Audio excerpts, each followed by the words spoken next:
கர்த்தருடைய பரிசுத்த நாமத்துக்கு மகிமை உண்டாவதாக. கர்த்தர் இதுவரைக்கும் அடியேனையும் பிள்ளைகளையும் பத்திரமாய் பாதுகாத்தார். உங்களையும் இந்த வசனம் கேட்குற ஒவ்வொருவரையும் இதுவரைக்கும் கர்த்தர் பாதுகாத்து வருகிறார். கர்த்தருடைய பரிசுத்த நாமத்துக்கு ஸ்தோத்திரம் உண்டாவதாக. கர்த்தர் இன்றைக்கு behold I bring life eternal, இதோ நான் நித்திய ஜீவனை கொண்டு வருகிறேன் பைபிள், இந்த தலைப்பில் இந்த சேனலுக்கு கீழே ஒவ்வொரு நாளும் ஒவ்வொரு தலைப்பில் பேசுகிறேன். இது 20வது செய்தி. இன்னைக்கு பேசக்கூடியது பாவம். பாவம்னா என்னது? நியாயப்பிரமாணத்தை ஒன்றியவான் 3:4 நியாயப்பிரமாணத்தை மீறுகிறதே பாவம்னு இருக்கு. நியாயப்பிரமாணம் என்னது? 10 கற்பனை. அதுக்கு பிறகு நிறைய ஆண்டவர் மோசைகிட்ட சொல்லி கொடுத்துருப்பாரு. அதெல்லாம் மீறுகிறது பாவம். இப்போ சாதா வீடுகளில் ஒவ்வொரு வீடுகள்லேயும் ஒவ்வொரு ஒழுங்கு இருக்கும். பள்ளிக்கூடங்களில் ஒவ்வொரு ஒழுங்கு இருக்கும். அரசாங்க பள்ளிக்கூடத்தில் ஒரு ஒழுங்கு இருக்கும். ப்ரைவேட் ஸ்கூலில் ஒரு ஒழுங்கு இருக்கும். காலேஜு எல்லா இடங்கள்லையும் ஒவ்வொரு ஒழுங்கு இருக்கும். இப்போ நீட் எக்ஸாம் நடந்துச்சு. அதுலேயும் பல காரியங்களும் சம்பவிச்சது நம்ம செய்திகளில் வாசித்தோம். அப்போ ஒவ்வொன்றுக்கும் ஒவ்வொரு ஒழுங்கு உண்டு. அதுபடி தான் செய்யணும். டைமுக்கு போகணும். டைமுக்கு முடிஞ்சோன்னா நம்ம வந்துடலாம். என்னென்ன கொஸ்டின் கேட்டாங்களோ அதுக்கு நம்ம ஆன்சர் பண்ணணும். அதுதான். அப்போது இங்கே பாவம், அதுக்கு கீழே இச்சை, அந்த தலைப்பில் பேசுவோம். இப்போ நம்ம எக்ஸாம் எழுத போகும்போது, ஸ்கூலுக்கு போகும்போது எல்லா பொருளையும் கொண்டு போக முடியாது. நம்ம அந்த படிக்கக்குள்ள புக்கு, நோட்டு, பென்னு இதுகளை தான் கொண்டு போகணும். எக்ஸாம் ஹாலுக்குள்ளே கொண்டு போகிறதுக்குன்னு உள்ள சில காரியங்கள் உண்டு. அதை தவிர வேறு எதுவும் அங்கே கொண்டு போகக்கூடாது, கொண்டு போக முடியாது. கர்த்தரின் சத்தம். கர்த்தரின் சத்தம். நம்ம தேவன் வானம் அவருடைய சிங்காசனம், பூமி அவருடைய பாதப்படி. அவருக்கு சத்தம் பெருவெள்ள இறைச்சல் போலேயும் இருக்குதான், இடி முழக்கம் போலேயும் இருக்குதான். அப்போ அப்படிப்பட்ட சத்தத்திலேயாக்கும் அவர் இந்த பிரமாணங்கள், நியாய பிரமாணம் இதெல்லாம் ஒவ்வொருத்தருக்கு சொல்லி கொடுத்தது, மோசைக்கு சொல்லி கொடுத்ததெல்லாம். அப்போ அவ்வளோ பெரிய சவுண்டில் அவர் பேசக்கூடிய அந்த காரியங்களை அவர் உலகம் பூராவுக்கும் கேட்க மாதிரி சொல்லியிருக்காரு. அவருக்கு சவுண்டில் இடி முழக்கம் போல சத்தம், பெருவெள்ளை இறைச்சல் போல உள்ள சத்தத்தில் சொன்ன பிரமாணங்களை நம்ம குரலில் சொல்லிக் கொடுக்கும். ஒவ்வொரு பாஸ்டர்மாருக்கும் ஒவ்வொரு குரல் இருக்குது, ஒவ்வொரு வாய்ஸ் இருக்குது, ஒவ்வொரு காரியங்கள் இருக்குது. அதே போல் எனக்கும் ஒரு சின்ன குரல், என் சவுண்டு ரொம்ப கிடையாது. அப்போ இந்த சவுண்டில் 4 சுவருக்கு உள்ளே இருந்து நம்ம பேசி இதை நிறைய பேர் கேட்குற மாதிரி நம்ம அப்படிப்பட்ட காரியங்களெல்லாம் இப்போ தேவன் கிருபையாக எல்லாருக்கும் தந்திருக்காரு. யாரும் வசனம் கேட்கலன்னு சொல்லவும் முடியாது. வசனம் கேட்க ஆசை உள்ள எல்லாருக்கும் கேட்கலாம். அவர் வீட்டில் இருந்தே கேட்கலாம். அதுக்குன்னு கூட்டத்துக்கோ கன்வென்ஷனுக்கோ போக வேண்டிய ஒரு அவசியமும் இல்லை. ஆண்டவர் எல்லா காரியமும் ஈஸியாக்கி தந்திருக்காரு. அவருக்கு இடிமுழக்கம் சத்தத்தில் பேசுகிறத நம்ம பலவீனமான சத்தத்தில் அந்த சத்தியங்களை மட்டும் கரெக்டாக நம்ம ஜனங்களுக்கு சொல்லி கொடுக்கணும். அதை ஜனங்கள் கேட்டால் அது அவங்களுக்கு பிரயோஜனமாக இருக்கும். அவங்க ஆத்மா தப்போம். அப்போ 10 கற்பனையில் 2 செய்யறதுக்கு ஆண்டவர் சொல்லார். 1 ஓய்வு நாளை பரிசுத்தமாக ஆசரிப்பாயாக. 2 தகப்பனையும் தாயையும் கனம் பண்ணுவாயாக. இந்த 2 செய்யக்கூடியது. மற்ற 8 செய்யாதன்னு வரும். களவு செய்யாத, பொய் சொல்லாத, இச்சியாத, அப்படி பல காரியங்களும் வரும். யாத்ராம 20:17 பிறனுக்குள்ள யாதொன்றையும் இச்சையாதிருப்பாயாகன்னு வரும். அப்போ அதில் பிறனுக்குள்ள வேலைக்காரியோ அவனுக்கு மாட்டையோ ஆட்டையோ கழுதையோ ஒன்றையும் இச்சியாதன்னு வரும். அப்போ பிறனுக்குள்ள வேலைக்காரனையும் நம்ம இச்சிக்க கூடாது. இப்போ சபைகள் பொதுவாக ஆவிக்குரிய சபைன்னு சொல்கிறாங்க. நாங்கள் ரட்சிக்கப்பட்டவங்க, நாங்கள் தான் பரலோகத்துக்கு போவோம்னு சொல்லி அந்த மாதிரி பேசுகிற சபைகளில் உள்ளவங்கெல்லாம் செய்கிற காரியங்கள் தந்திரமாக செய்கிறாங்க. மற்ற பக்கத்தில் உள்ள சபைகளுக்கு ஆராதனை முடிஞ்சு அந்த ஆட்கள் இங்கே வர மாதிரி இவங்க டைம் அட்ஜஸ்ட் பண்ணி காலையில் ஒரு ஆராதனை, 10 மணிக்கு 1, சாயங்காலம் 1, மத்தியானம் 1, அப்படி 4-5 ஆராதனை வச்சுருக்கவங்களும் உண்டு. இப்படி செய்யறதெல்லாம் என்னது? மற்ற சபை ஆட்களை பிடிக்கிறது, தந்திரமாக பிடிக்கிறது. பிறனுக்குள்ள ஒன்னையும் ஈச்சியாது இருப்பாயாக, பிறனுக்குள்ள வேலைக்காரையும் ஈச்சியாது இருப்பாயாக, பிறனுக்குள்ள ஆத்மாவையும் ஈச்சியாது இருப்பாயாக. அதுதான் இதில் வரக்கூடியது. அப்போ இச்சையினால் கிடைச்ச தண்டனை பைபிளில் உள்ள ஒரு காரியம் சொல்லித்தரேன். மோசே இறந்த பிறகு ஆண்டவர் யோசுவாவை கொண்டு அந்த இஸ்ரவேல் ஜனங்களை வழி நடத்தினார். அப்போ அவங்க யோர்தானை கடந்து அந்த ஆசாரியர்கள் உடன்படிக்கை பெட்டியை வச்சு வந்து எரிகோவில் நிற்கும்போது, இந்த யோர்தான் நதியில் நிற்கும்போது அந்த தண்ணி மேலே நிற்கும். யோர்தானை கடந்து அந்த பக்கம் போயாச்சு, எரிகோவை ஜெயிச்சாச்சு. எரிகோவுக்கு அவங்க வந்து முதல்ல 7 நாள் சும்மா சுற்றி வரணும். 7ஆவது நாள் அந்த ஆசாரியர் எக்காலங்களை ஊதணும், ஜனங்களை எல்லாம் ஆர்ப்பரிக்கணும். அப்போ அந்த மதில் கீழே விழும் அப்படின்னு ஆண்டவர் சொல்லியிருப்பார். அதே போல் விழும். அப்போ ஆண்டவர் தேவன் சொன்னது, அந்த ஊரில் உள்ள ஒன்றையும் நீங்கள் எடுக்கக்கூடாது, அது சாபத்தீடானது. பொன்னும் வெள்ளியெல்லாம் ஆலயத்துக்கு பரிசுத்தமாக, அது கர்த்தருக்கு உள்ளது, மற்றது ஒன்றையும் நீங்கள் தொடக்கூடாதுன்னு சொல்லியிருப்பார். திருப்பி 2வது ஆயிக்கு மேலே யுத்தம் பண்ண போகிறாங்க. அப்போ ஆயி அடுத்த ஊர் எரிகோவை ஜெயிச்சாச்சு. ஆயிக்கு போகும்போது அங்கே அந்த வேவுகாரரை அனுப்பி யோசுவா பார்ப்பார். அப்போ அவங்க சொல்லுவாங்க, எல்லோரும் நம்ம போண்டா, ஒரு 2000-3000 பேர் போனால் போதும், அவங்கள ஈஸியாக ஜெயிச்சிடலான்னு சொல்லுவாங்க. அதே போல் போவாங்க. போகும்போது ஆயின் மனுஷர் வந்து 36 பேரை வெட்டி போடுவாங்க. வெட்டி போட்ட உடனே யோசுவாவுக்கு சங்கடம் தாங்கலை. அவர் உடனே கர்த்தருக்கு பெட்டிக்கு முன்னாலே அவரும் மூப்பர்கள் எல்லாம் சேர்ந்து சாயங்காலம் வரை விழுந்து கிடப்பாங்க.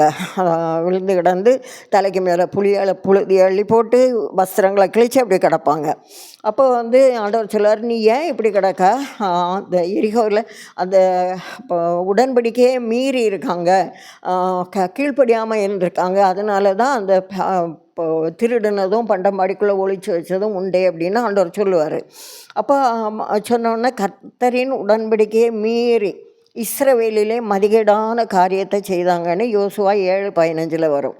அப்போது ஆண்டவர் சொல்லுவார், அப்படி செய்தவனும் அவனும் அவனுக்குள்ள யாவும் அக்கினியில் சுட்டரிக்கப்பட கடவுது.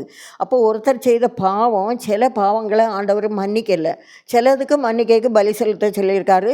இந்த மாதிரிப்பட்ட சில காரியங்களை அவனை கொல்லணும், அவனை சுட்டரிக்கணும், அந்த மாதிரி பல தண்டனை, ஒவ்வொரு பாவத்துக்கும் ஒவ்வொரு தண்டனை உண்டு. இது அந்த பாவம் தண்டனைன தலைப்பில் நான் பிறகு கொஞ்சம் கொஞ்சமாக ஒவ்வொன்றா ஆண்டவர் எனக்கு ஆயுசையும் பலனையும் தந்தால் நான் எல்லாருக்கும் அறிகிற மாதிரி சொல்லிக் கொடுக்க ஆசை. ஆண்டவர் தாமே அதுக்குள்ளே கிருபையும் பலனையும் ஆயுசையும் ஆண்டவர் அடி எனக்கு தருவாராக, ஞானத்தையும் ஆண்டவர் தருவாராக. கர்த்தருக்கு ஸ்தோத்திரம்.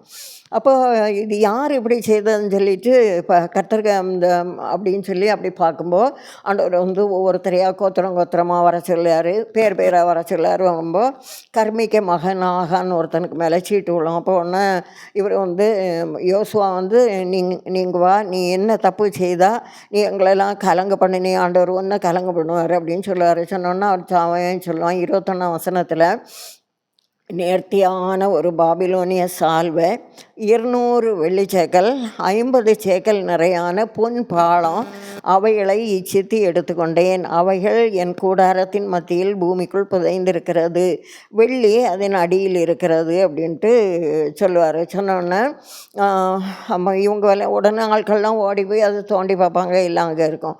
இவன் எடுத்தான் பாபிலோனிய சால்வை, வெள்ளி, பொன்னு, இது 3மே பூமி மண்ணுக்குள்ளே புதைச்சி வைக்கக்கூடிய பொருட்கள் கிடையாது. பத்திரமா எங்கேயாவது வச்சுருக்கலாம், அதை செய்யலை.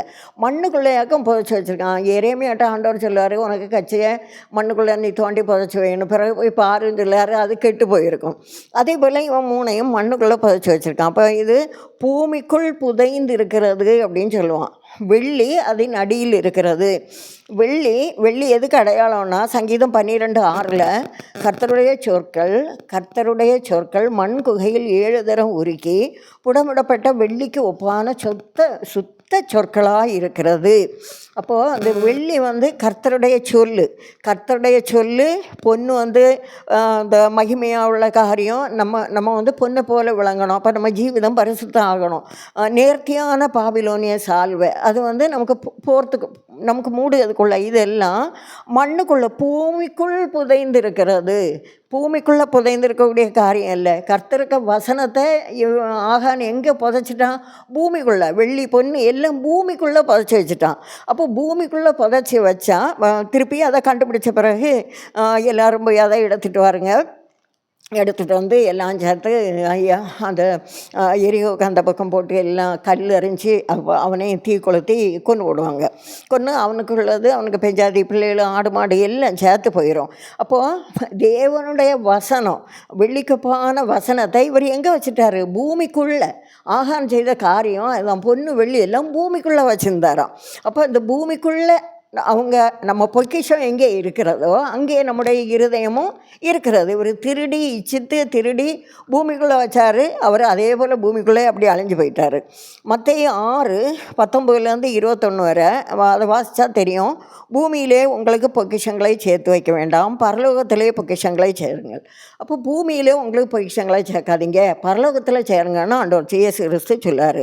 அது எப்படி சேர்க்கணும்? அப்போஸ்தலர் 10:1 வாசித்தா தெரியும். ஜனங்களுக்கு மிகுந்த தர்மங்களை செய்து, யார்? கொர்நேலியோ செய்து ஜெபம் பண்ணி கொண்டிருந்தான் தேவ சந்நிதியில். அது எட்டிச்சு. எதெல்லாம்? அவருக்கு ஜெபமும் தான தர்மங்களும் எல்லாம் தேவ சந்நிதியில் எட்டிட்டு. அப்போ ஒரு தேவதூதனை அனுப்பி ஆண்டவர் கொர்நேலியிட்ட பேசுகிறார்.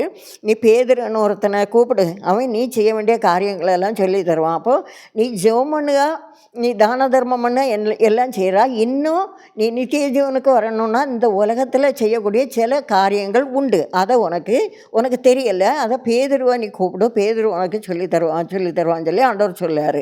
அப்போது திருப்பி அதே போல் பேதுரு பேதுருவை கூட ஆள் விடுவாங்க. அவர் வேறு தரிசனம் காணார், அதெல்லாம் வேறு காரியம். அப்போ இங்கே இவங்களுக்கு தேவ வசனத்தை சொல்லி கொடுப்பார். அப்போது வசனத்தை 44ஆம் வசனத்தில் வசனத்தை கேட்ட யாவர் மேலும் பரிசுத்த ஆவியானவர் இறங்கினார். அப்போ பரிசுத்த ஆவியானவர் இறங்கி எதுக்கு இறங்குவார்? பரிசுத்த ஆவியானவர் சகல சத்தியத்திற்குள்ளும் நம்மை வழி நடத்துவார். பாவத்தை குறித்தும் நீதியை குறித்தும் நியாய தீர்ப்பை குறித்தும் கண்டித்து உணர்த்துவார். அப்போ இதெல்லாம் கண்டிப்பாக நம்ம அதெல்லாம் உணர்ந்து இருந்தால் தான் நம்ம என்ன செய்ய முடியும்? பரலோகத்துக்கு போக முடியும். பரிசுத்த ஆவியானவருக்கு வேலையே ஜனங்களை பரிசுத்தப்படுத்தி பரலோகத்துக்கு அனுப்புது. அப்போ சகல சத்தியத்துக்குள்ளும் நம்மளை வழி நடத்தி நம்மளை பரலோகத்துக்கு கொண்டு போகிறதுக்கு பரிசுத்த ஆவியானவரால் தான் முடியும். அதுக்கு என்ன செய்யணும்? நம்ம பரலோகத்தில் பொக்கிஷம் சேர்க்கணும். பரலோகத்தில் எப்படி பொக்கிஷம் சேர்க்கணும்? ஏழைகளுக்கு கொடுக்கணும். ஏழைக்கு இறங்குகிறவன் கர்த்தருக்கு கடன் கொடுக்குறான்ட்டு இருக்கு. இப்போ அந்த மாதிரி இங்கே இந்த பூமியிலே உங்களுக்கு பொக்கிஷங்களை சேர்த்து வைக்க வேண்டாம், பரலோகத்தில் சேருங்கன்னா. பரலோகத்தில் எப்படி சேர்க்க முடியும்? ஏழைகளுக்கெல்லாம் கொடுக்கும்போது அது அங்கே போகும். கொர்நேலியும் இங்கே ஏழைகளுக்கு கொடுத்தாலும் தேவ சந்நிதியில் எட்டுனதுன்னு சொல்லியிருக்கு. அப்போ நம்ம ஏழைகளுக்கு கொடுக்கறது ஒரு நாள் அழிஞ்சு போகாது, அது அங்கே நித்தியமாக இருக்கும். நம்ம நித்திய ஜீவனுக்கு போகும்போது அந்த பொருட்களை நம்ம பார்க்கலாம், நம்ம அனுபவிக்கலாம். ஆண்டவர் தேவ பிரசன்னம் அங்கே இருக்கும், தேவன் அங்கே இருப்பார், நம்ம அவரை பார்க்கலாம், பரிசுத்தவான்களை பார்க்கலாம், நம்ம சந்தோஷமாக ஜீவிக்கலாம். இப்படி பல காரியங்கள் பரலோகத்தில் இருக்குது. இதை செய்யாமல் இருந்தால் அந்த பூமிக்கு அடியில் தேவனுக்கு வார்த்தைகளை புதைச்சி வச்சா நம்ம ஜீவனம் அவர் அக்கினிக்குள்ளே எரிச்சாங்கல்ல அக்கினியில், அதே போல் வெளிப்படுத்தல் 21 இருக்குது. கடைசி காலத்தில் பொய்யர் அனைவரும் அக்கினிக்குள்ளே பங்கடைவார்கள். பாவம் செய்கிறவங்க, இல்லை சொல்லியிருக்க பாவம், இந்த மாதிரி இச்சித்து எடுக்கிறது, திருடுகிறது, இந்த மாதிரி செய்கிறவங்க எல்லாரும் என்ன செய்வாங்க? அக்கினிக்குள்ளே போவாங்க. இது செய்யாமல் நம்ம பரிசுத்த ஆவியானவருக்கு கீழ்ப்படிஞ்சு நம்ம நியாயமாக நீதியும் செய்து நல்ல ஜெபம் பண்ணி தான தர்மம் செய்யும்போது நம்ம தேவனுக்கு ராஜ்யத்துக்கு போவோம், நித்திய ஜீவனுக்கு போவோம். தேவன் தாமே இந்த வார்த்தைகளால் உங்கள் ஒவ்வொருவரையும் ஆசீர்வதித்து பரலோகத்துக்கு நேராக வழி நடத்துவாராக. கர்த்தருடைய பரிசுத்த நாமத்துக்கு மகிமை உண்டாவதாக. Behold, I bring life eternal. இதோ நான் நித்திய ஜீவனை கொண்டு வருகிறேன். BIBLE Bible.